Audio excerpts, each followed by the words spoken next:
Well, it was a historic moment as India's first ever indigenously built warship was commissioned this morning. INS Vikrant was commissioned at the Cochin Shipyard by the Prime Minister and a host of dignitaries. The new naval ensign was also unveiled. India shedding a stamp of its colonial past with an ensign inspired by Chhatrapati Shivaji's seal. Prime Minister Narendra Modi commissioned INS Vikrant, India's first home-built aircraft carrier, new Navy in a grand ceremony.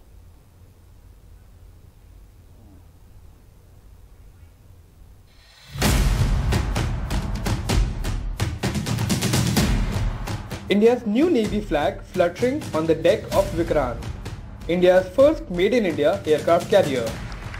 Commissioned this morning by the Prime Minister, Vikrant is now INS Vikrant, and the new flag, inspired by Chhatrapati Shivaji Maharaj, is meant to take the Navy away from its colonial past. आज भारत ने गुलामी के एक निशान, गुलामी के एक बोझ को अपने सीने से उतार दिया है. For the Navy, the induction of Vikrant is a highlight of its Atmanirbhar Bharat program. 76% of the warship is made of Indian components, all of which have been integrated here at the Cochin Shipyard. Vikrant is an assertion of Indian maritime power, said the Prime Minister. ये 21वीं सदी के भारत के परिश्रम, प्रतिभा, प्रभाव और प्रतिबद्धता का प्रमाण है. Significantly, Mr. Modi highlighted the process of inducting women into the Indian Navy. Warships like the Vikrant will embark women sailors. Vikrant जब हमारे समुद्री क्षेत्र की सुरक्षा के लिए उतरेगा, तो उस पर नौसेना की अनेक महिला सैनिक भी तैनात रहेगी. The Vikrant is 262 meters long and 62 meters wide. The warship displaces 43,000 tons when fully loaded.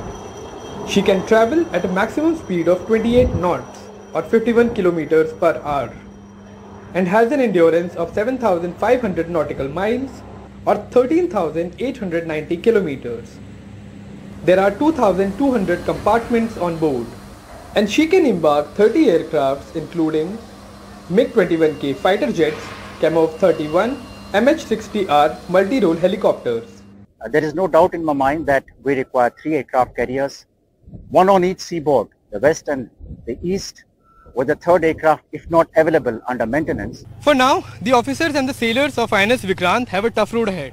In just a few months, INS Vikrant goes out for trial to accept fighter jets on its deck, and that is the most challenging part of its development. And only once that process is complete, INS Vikrant can be considered battle-worthy. With camera person Ashok Mahale, I'm Akshay Dongre for NDTV. First conceived in the late 90s, India's aircraft carrier, then known as an air defence ship, was expected to cost 1,725 crores with a planned delivery of between 8 and 10 years. It was meant to be a small warship, but then the Navy felt that the ship needed to be much larger than originally planned, almost twice as large. Power projection meant a 37,000-ton carrier. Initially, that cost went up from 1,725 crores to 3,261 crore rupees. Induction was expected to be in December 2010. But again, the Navy decided that they needed a larger aircraft carrier still, and with that, there were more costs. In March 2014, a more realistic cost projection of the aircraft carrier was submitted, 19,341 crores. That's broadly what has gone into the development and construction of this ship. The Defence Ministry in a statement to Parliament has listed 11 reasons for the cost overrun, from an increase in equipment costs to the need to augment infrastructure at Cochin Shipyard where the carrier has been built. But while the ship has now come together, the Navy isn't happy with its primary fighter, the MiG-29K, which has a reputation of not being very reliable. Convinced that it needs better fighters, the Navy has now evaluated a naval variant of the French Rafale and the US F-18. 26 fighters of this class will cost in the range of 48,000 crore rupees.